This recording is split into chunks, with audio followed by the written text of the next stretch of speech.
Hej! Idag i Skogen och kapitalet så pratar vi om vatten. Det är för mycket vatten, det är för lite vatten och det är återvätning av skogar. Med oss idag så har vi Paulina Lingers, du är 14:e generationens skogsägare. Vi har Hillevi Eriksson, du är klimat- och bioenergispecialist på Skogsstyrelsen.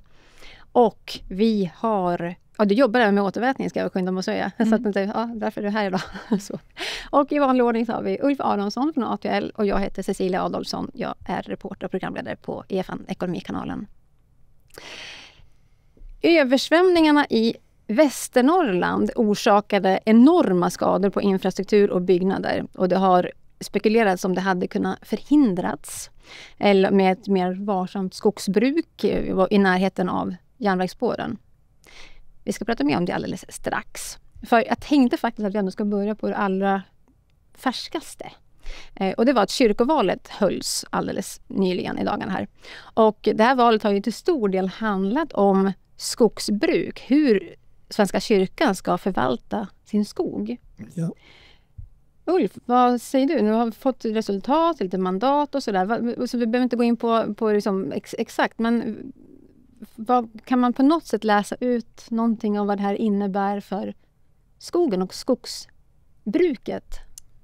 Att skogsfrågan blev en central del var att kyrkan för ett par år sedan lät göra en utredning av vilken skogsskötsel de har. Och resultatet av den här utredningen var ett förslag på ganska stora förändringar där 20% av skogen skulle avsättas för naturvård och av klimatskäl.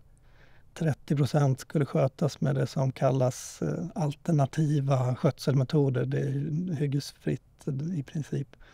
Och knappt hälften skulle då skötas med trakthyggesbruk fast med en utökad hänsyn och lite förlängd omloppstid. Men det blev väldigt omdebatterat. Det blev väldigt omdebatterat. Kortfattat, vad var det dragsmällen? Kritikerna menar väl att det här skulle ge för stora ekonomiska effekter. Kyrkans skogsinnehav genererar intäkter på 1,5 miljard per år ungefär. Och man såg väl att det skulle minska. Hur mycket fanns det delade meningar om. Men du tycker att det har fått lite oproportionerligt stor uppmärksamhet? Alltså ur ett nationellt perspektiv så äger ju kyrkan ungefär 1,4% av den produktiva skogsmarken. Och de är ju en skogsägare som alla andra fast de är stora och får väl sköta skogen som de tycker är bäst själva. Och de har en demokratisk process i att ta fram hur det här ska gå till. Så att... Men är det en icke-fråga? Får det bli en för stor utrymme? Alltså jag tror att skälet till att det ges mycket uppmärksamhet eller får mycket uppmärksamhet är ju att det kan fungera som en förebild för andra markägare som vill göra likadant. Och då finns det skilda uppfattningar om är det bra eller dåligt om den här skötselmodellen får stort genomslag. Men kan det bli blir det en rädsla för att stora förändringar även att det kommer sippra ner till andra, att det blir ett kulturskifte på något sätt?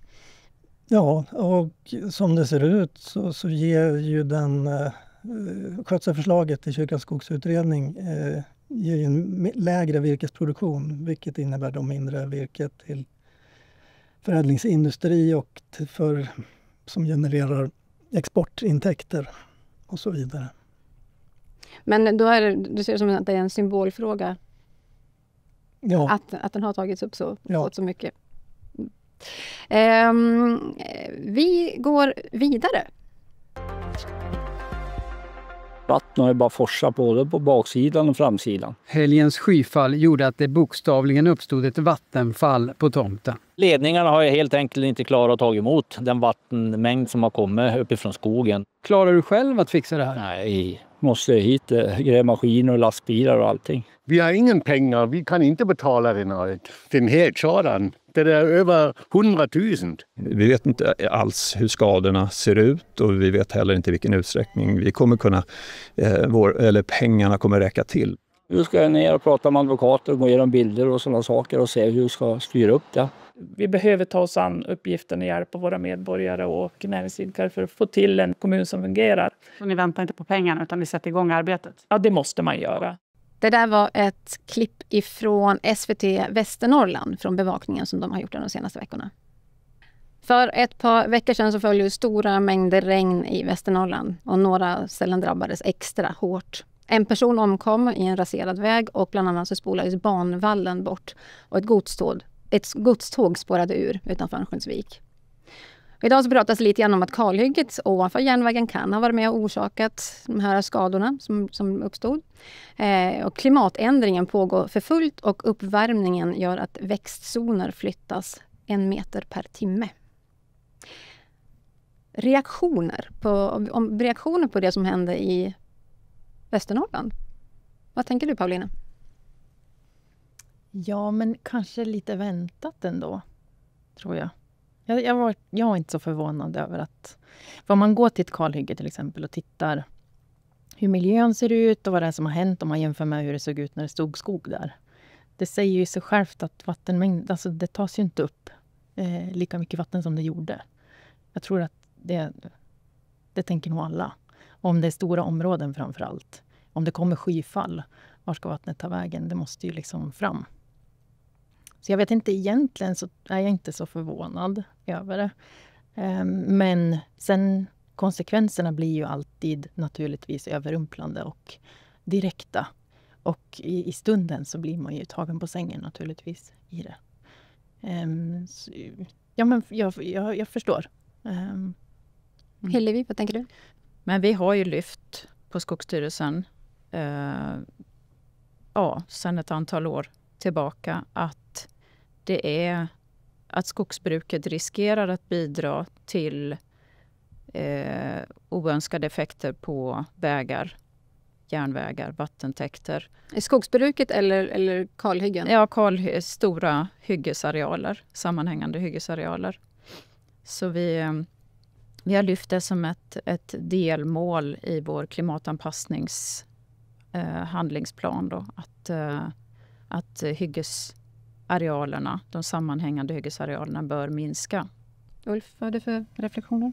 Ja, det första är ju att, som Hillevi var inne på här, det går ännu inte att säga vilken påverkan de här avverkningarna har haft.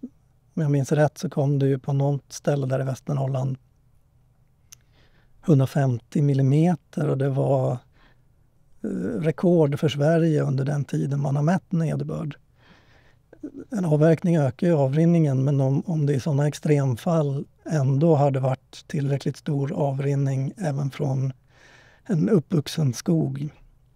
Det går ju liksom inte att svara på riktigt ännu. Vad är det för väder som vi ser framför oss som påverkar skogen? Ja, vad gäller dels att det blir varmare då, sakta, som du sa. Men också nederbörd, ökad nederbörd, årsmedelnederbörd, sakta. Men ojämnare i tid och rum. Så att skyfall kan öka, men också frekvensen av torrsomrar. Så att det är ju också, behövs ju också en anpassning av andra aktörer förstås när det gäller dels beredskap att agera då när det händer saker, när det är hotande.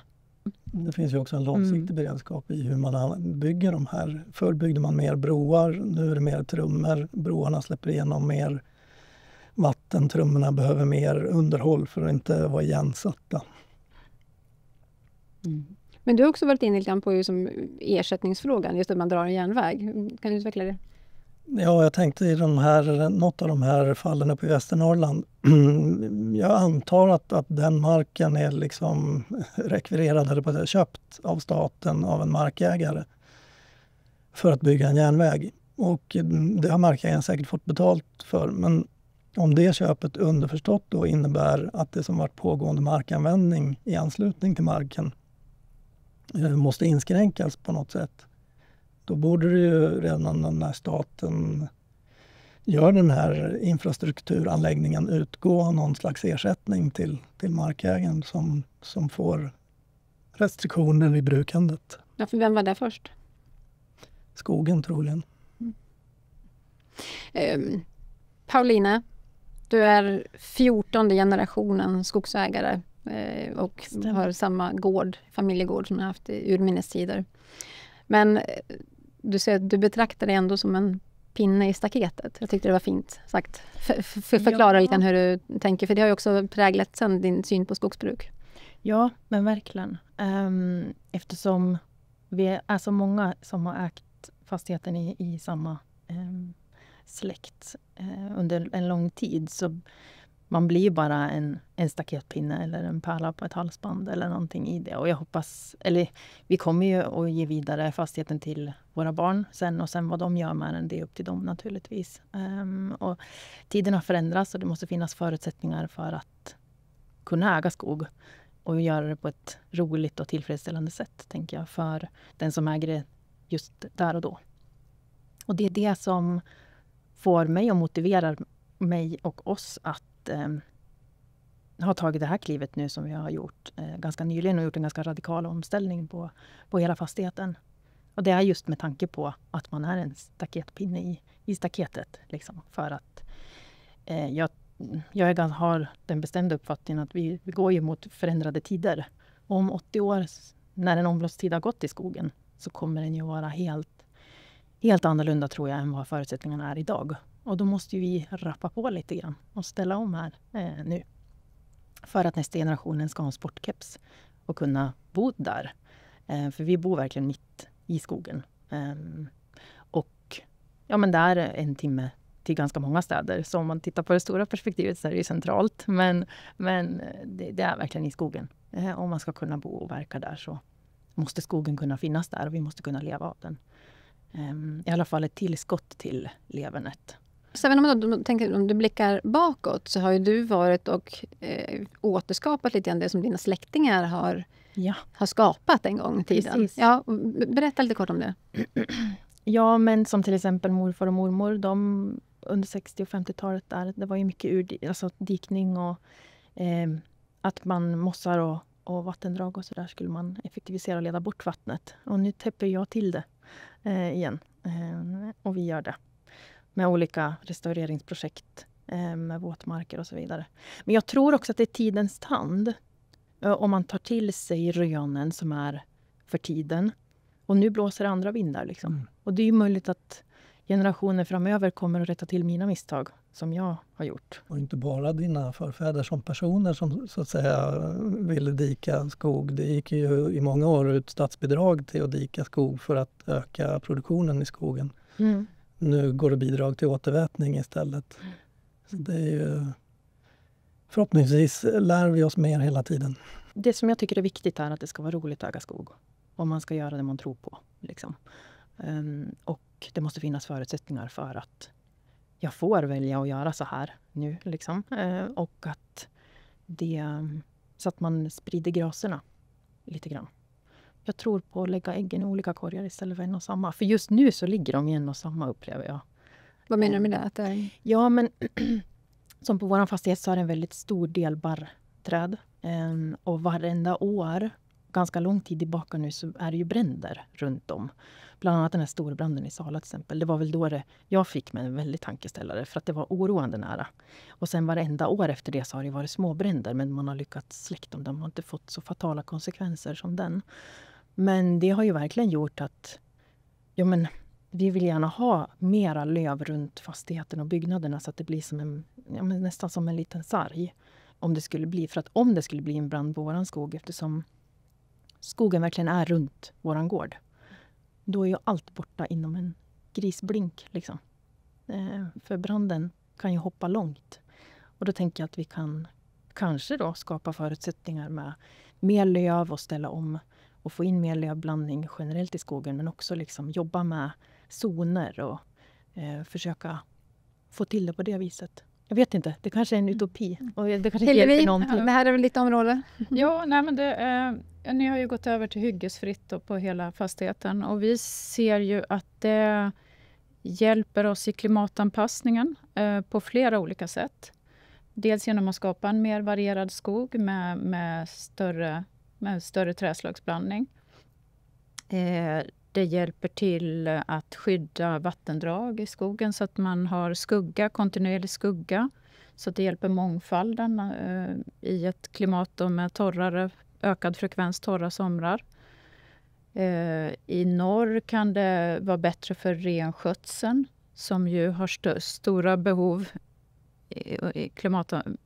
när klimatet förändras.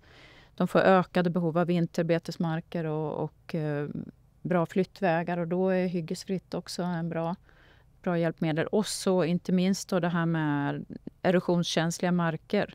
Att man kan undvika då de här större hyggena, men också behålla en armering av marken. Så att det är många, och nu har jag säkert glömt några områden också där hyggesfritt hjälper till då i klimatanpassningsarbetet. Det finns väl ett par punkter där det är liksom lite motsägelsefullt också. Det gäller just tallskogen då. Vi ser ju ett ökat behov av att man faktiskt satsar på tallföryngring på de torra markerna. Eftersom vi får den här ökade frekvensen torrsomrar. Och då är det viktigt att det finns tall då, som är det torktåligaste träslaget. Och tallen behöver mycket ljus då för sin föryngring. Så att det är ju det träslag som är bäst anpassat till hyggesbruket. Men det går ju också att köra mindre hyggen, och det går att ha skärmställningar då. Alltså fröträdställningar som minskar då hyggeskänslan.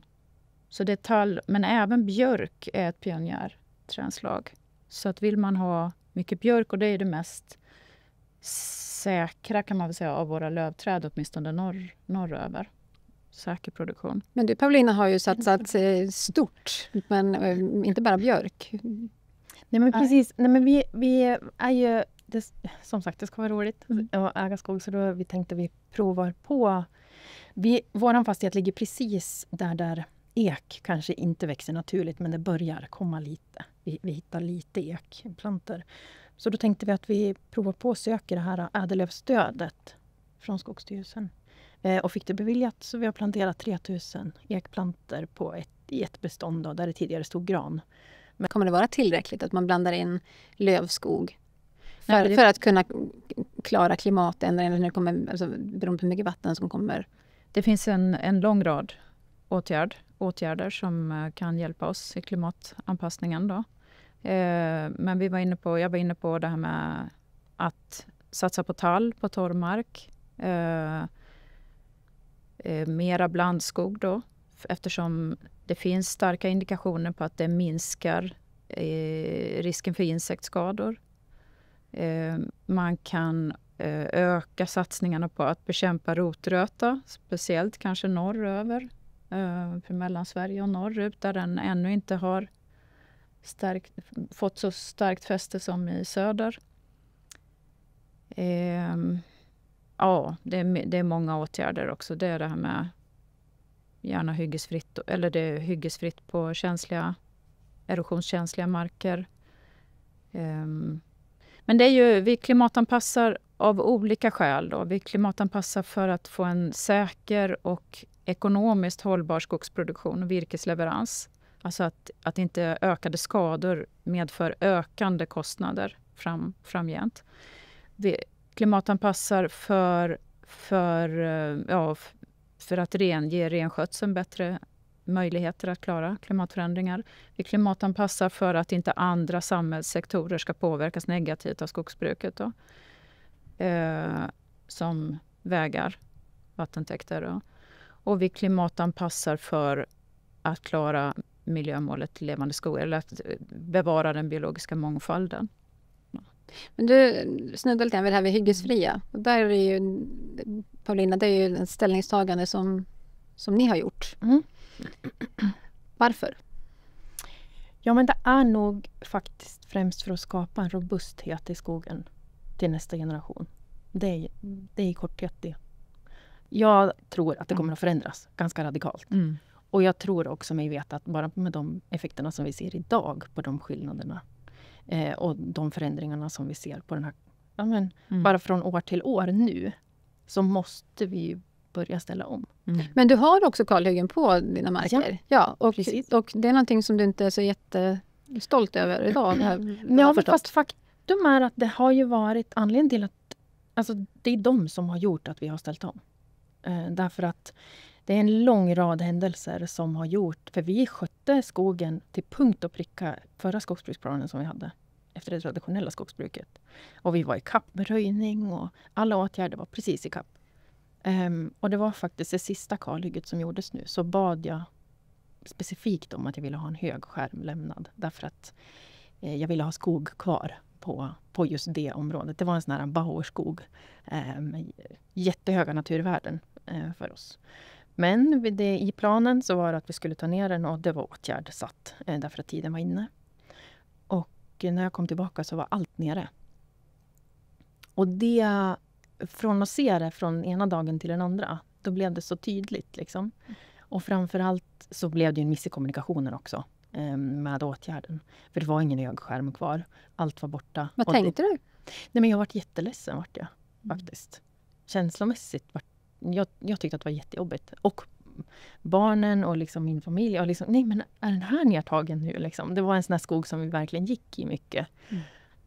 Och det var liksom den sista droppen som fick oss att beställa en helt annan typ av plan och efterfråga. En annan typ av rådgivning framförallt. Tänker Ulf? Jag tänker att det är nog många skogsägare som Paulina vet ju vad hon vill, så att säga, ha en tydlig bild. Många skogsägare har nog inte det till att börja med. Och sen finns det också den här kommunikationsglappet, eller vad vi ska säga, att om man säljer en avverkning så har man ju naturligtvis rätt att bestämma hur den ska genomföras. Och där tror jag många skogsägare inte riktigt vågar göra sin röst hörd för att få det skogsbruk som de vill ha. Eller de kanske inte tycker att de har tillräckliga kunskaper. Sådär. Men man är också rädd för lägre virkesuttag. Att det blir en konsekvens. Men vad tänker ni där då? Det är ändå mycket skog som ni förvaltar. Absolut. Och vi är helt beroende av virkesuttag och ekonomi i det. Så vi är inte ute efter att göra något slags naturvårdsområde utav hela fastigheten. Eller bara ha de värdena. Utan vi måste kunna göra uttag. Och vi måste ha ekonomi i skogen framförallt. Och det är faktiskt också en ganska stor bidragande anledning till att vi har valt att ställa om på hela fastigheten.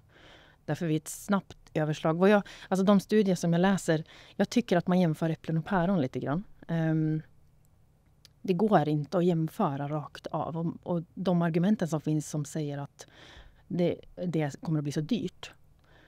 Jag fattar det om man jämför till exempel avdelning mot avdelning eller insats och jämför en traditionell insats mot en hyggesfri insats, så blir den dyrare på pappret.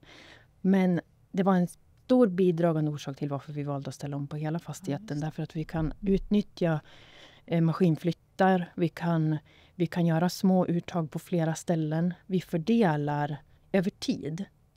Så att jag är fast övertygad om att i längden, vi kommer inte att förlora på det, snarare tvärtom. Men den som lever får se. Och det bara nu senaste åtgärden som vi gjorde, det var jättespännande, för vi bad specifikt om att dela upp avräkningarna på respektive avdelning för att vi ville kunna följa upp ekonomiskt och se vilka effektiviseringar vi skulle kunna göra och så vidare. Och SLU har installerat ett program i maskinerna för att kunna följa upp bättre. Det var jätteintressant. De superengagerade också. Så det gjorde att vi hade bra data. Och vi var ganska så säkra på att vi skulle gå back på framförallt de här små avdelningarna. Men vi gjorde inte det. Allting gick plus faktiskt. Och mer därtill. Vi fick mycket bättre avräkning än vad vi hade räknat med. Nu timmerpriserna och virkespriserna som de är väldigt positiva nu. Absolut hade ju det en bidragande orsak. Men jag ser ju med glädje fram emot nästa åtgärd som vi ska göra. Men om det då hade varit avverkning på ett traditionellt sätt, så det blev plussiffror, det var ju kul. Men om ni hade kört det traditionellt, då hur mycket större hade plussiffrorna varit? Nej, men, jag tror faktiskt inte så mycket. Då hade vi inte gjort de åtgärderna ju, som vi gjorde nu. Det är ju helt andra åtgärder på en sån typ av skötsel. Då kanske hade blivit fler kalhyggen. Eller nu gick vi ju in och till exempel på en del avdelningar som hade ganska så ung skog, så gick vi ju in och skapade körvägar. Fasta körvägar som vi kommer att ha under hela perioden nu. Och lång tid framöver.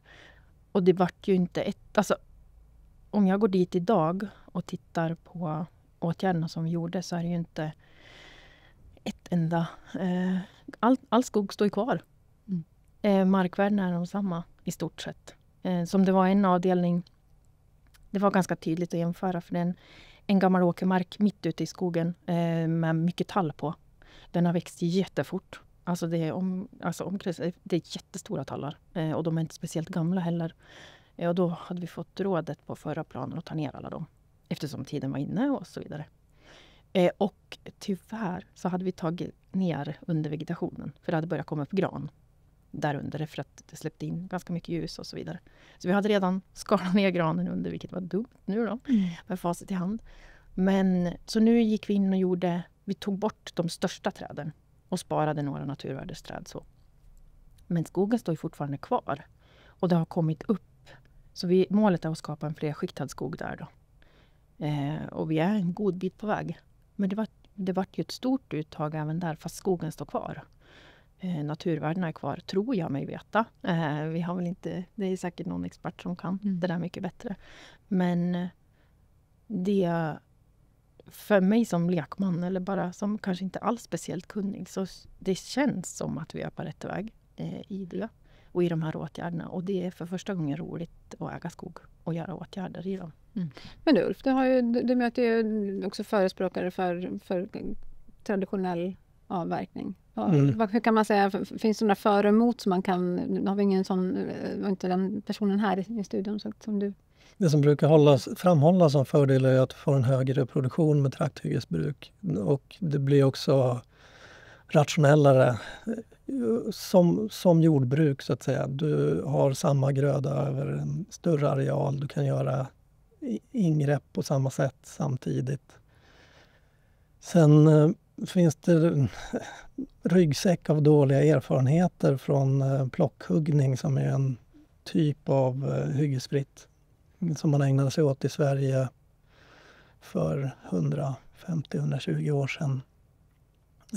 Där man tog ut de grövsta träden kontinuerligt.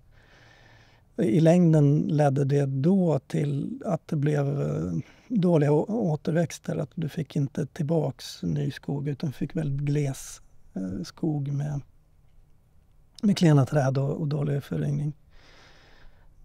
Då finns det de som kan invända att men det berodde på att man gjorde den här hyggesfria metoden fel och plockade ut för mycket skog. Kanske är det så. Det finns en annan faktor också som brukar framhållas, och det är att om man inte då planterar, så får man inte del av den här förädlingsvinsten som man har i förädlat plantmaterial. Men egentligen måste inte det vara en motsättning. Man skulle ju kunna gå in och plantera, fast då mer riktat, och kanske bara med tanke på att de träd som ska stå kvar till hög ålder eller mogen ålder. Kan ni tänka er det? Eller? Absolut. Ja. Och det är planen. Ja. Och just den här svartvita jämförelsen hela tiden som är i debatten, den är ju egentligen lite förkastlig, tycker jag. Därför att man måste ju... Alltså som det riktvärdet som vi har, det är marken. Och det kommer jag tror att vi kommer att hålla fast vid det. Vad har marken att erbjuda? Och vad de här gränserna i de olika delarna i skogen som nu är satta av människohand kanske mera ska suddas ut och gå över till en gränsdragning utifrån vad naturen har att ge. Och då utifall att, som du säger, man ska ju naturligtvis inte förkasta den forskningen och alla de framstegen som har varit positiva genom tiderna. De ska man ju få plocka russina ur kakan liksom. Och jag tror att genom att göra så här så har vi en ganska god förutsättning för att göra det på ett bra sätt, tänker jag. Och jag tror det här du säger också, att ni körde över stor areal så att man inte får den här nackdelarna av liten skala då på gallringar. För det är ju det, att man kommer med gallrar igenom på bred front vart 20:e år någonting. Fast olika nu i olika... Men ni har 130 hektar skog. Yes. Och det är ju många som har mycket mindre. Är det ens, du säger att ni lyckades få ekonomi ändå för att ni körde på ni körde brett. Men om man då inte har, om man bara har lite, är det ekonomiskt lönsamt eller går det ens att ha ett sånt skogsbrukstänk som ni har? Ja, men alltså jag tror att allting går, men jag tror kanske att det är lite svårare. Och jag tror kanske framförallt att det måste finnas modeller. Kanske andra ska gå i bräschen nu initialt och prova fram modeller för det. Därför att jag förstår att det är jättesvårt att ställa om du har en rimpa skog. Och sen så vill du helt plötsligt ställa om till hyggesfritt på den rimpan. Och dina grannar gör det inte. Och då tar de ner sin skog och så blir ett kalhygge på varsin sida. Och då ligger din skog där sen, efter bara några veckor förmodligen. För att det händer då, förklara. Blåser ner. Det blåser eller liksom väderförhållandena, de får inte alls det här skyddet som de har haft tidigare. Och det är ju någonting som är väldigt svårt att påverka sina grannar. Och hur de vill göra. Och den här möjligheten till att skapa brynen till exempel, som vi gör nu i stort sett runt hela vår fastighet. Därför att vi är som en liten ö mitt i en massa kalhyggen. Eftersom stormfällningen var 54, jag tror det var. Och omloppstiden är så att nu tar man ner enligt det traditionella skogsbruket runt om. Så de stora skogsbolagen har tagit ner all sin skog med flera kilometers radie i stort sett. Förutom några få markägare som är kvar. Och det gör ju att vi måste anpassa vårt skogsbruk lite grann efter deras. Så då får vi jobba med brynen istället. Och försöka skapa vindfång så att det inte ligger ner i kanterna allting. När de har tagit ner sin skog. Men det där blir väldigt intressant, för att då blir det handlar lite om hur goda grannar man är.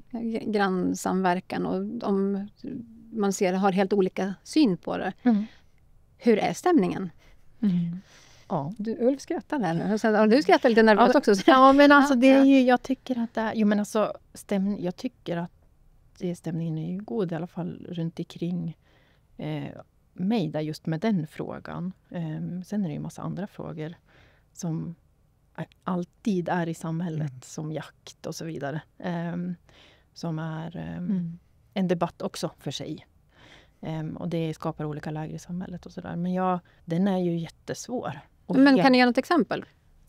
Ja, på när det faktiskt när man inte... Som tangerar både egentligen. Det är ju vi har, genom vår skogsfastighet så löper det vattendrag.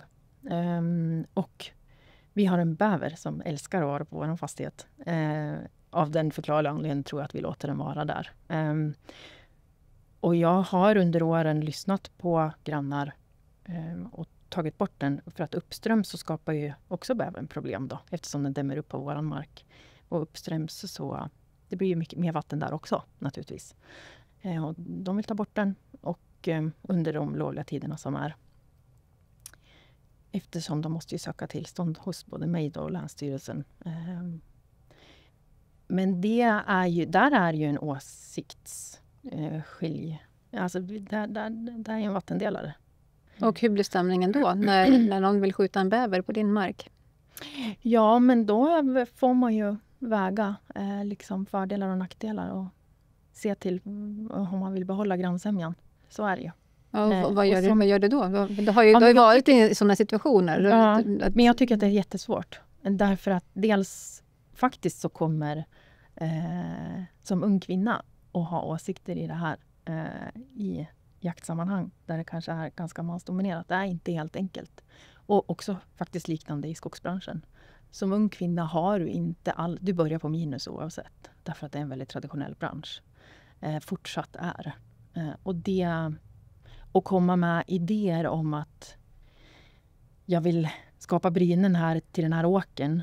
Som till exempel vid en åtgärd som vi skulle göra enligt förra planen. Då skrattade maskinföraren. Vi kommer väl tillbaka om 14 dagar och tar bort det här som du har lämnat. Alltså, och det liksom bara bemötandet är en kamp i sig. Och man kanske inte, om man är konflikträdd och inte vill ta upp den kampen, då blir man ju tyst. Och så gör man. Ulf? Vad tänkte jag? Först tänkte jag lite bak i diskussionen. Den här typen av grannfrågor finns ju så att säga oavsett skötselmodell. Alltså om det är två grannar in till varandra med ungefär lik gammal skog. Den ena bestämmer sig för att ta ett stort hygge med en jättelång gräns i förhärskande vindriktning. Då blir det ju jobbigt för grannen. Eller om du kanske har någon avsättning på din mark full med gammal gran som får granbarkborreangrepp. Då kommer nog grannen, om han i sin tur får angrepp, att tycka att den där avsättningen var det som var problemet. Ja, vi brukar lyfta grannsamverkan, att det har potential på många områden i klimatanpassningen. Då. Dels kan man ju också samverka kring byggande av skogsbilvägar som är bättre anpassade till så att inte varje markägare bygger varsin skogsbilväg, eller även då infarter till hyggen, körvägar i skogen, så att man kan till exempel bygga överfarter över känsliga vattendrag. Mera permanenta kanske till och med. Broar. Och sen detta med hyggeskanter som du tar upp, eller ni båda pratar om, att man informerar varandra bara åtminstone som ett minimum då.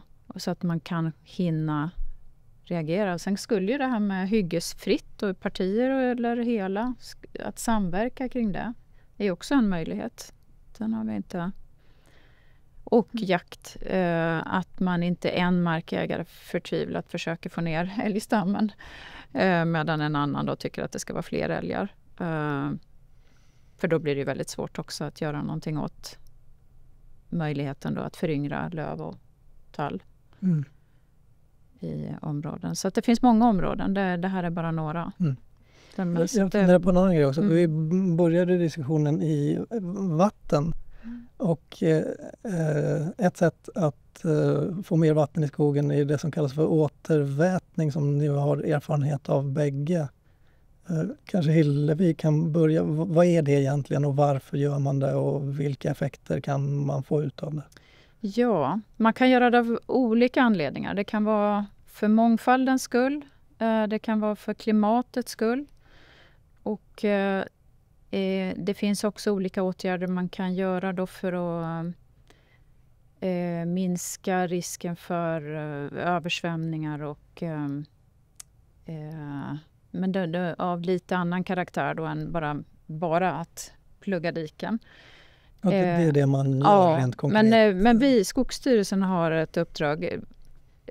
Vad ska jag säga, länsstyrelserna jobbar också med återvätning mycket, och de har huvudsyfte mångfald då. Men Skogsstyrelsen har fått ett uppdrag sedan några år tillbaka. Och då är huvudsyftet att minska växthusgasutsläppen netto då. Så att, för när man torrlägger en torvmark, då börjar torven brytas ner och släppa ut koldioxid, och är det bördig torv så är det även lustgas. Och det är de bördigare torvmarkerna som är störst klimatnytta. Så att före detta jordbruksmarker är det mycket, men det kan också vara gräsmark, blåbärsmark. Det här blir någonting för dig, Paulina. Ja, har du fler torvmarker som dikade? Ja, kanske. Någon gammal odlingsmosse? Ja, absolut. Ja. Vi kan kolla på det. Ja. Ni får prata vidare. Ja, för det kan ju bli bra viltobjekt. Viltet gillar de här områdena. Och det, som sagt var, det blir inga impediment, det blir inga vattenspeglar eller sjöar. Utan vi pluggar bara diken och höjer grundvattennivån. Sen kan det bli lite vattenspegel just vid själva pluggarna, och vi tar torv till pluggarna i en grop. Men hur gör ni med grannarna då? Vi är noga med att det inte blir någon negativ grannpåverkan. Så att Finns det garantier? Vi gör en noggrann hydrologisk analys. så att det inte ska påverka grannar negativt på något sätt, och inte heller andra sakägare, typ ledningar, vägar. Så att, ja. Tack så mycket. Vi sätter punkt för idag. Tack så jättemycket. Paulina Lingers, Hillevi Eriksson, Ulf Aronsson och Cecilia Adolfsson. Tack för att du kom. Tack.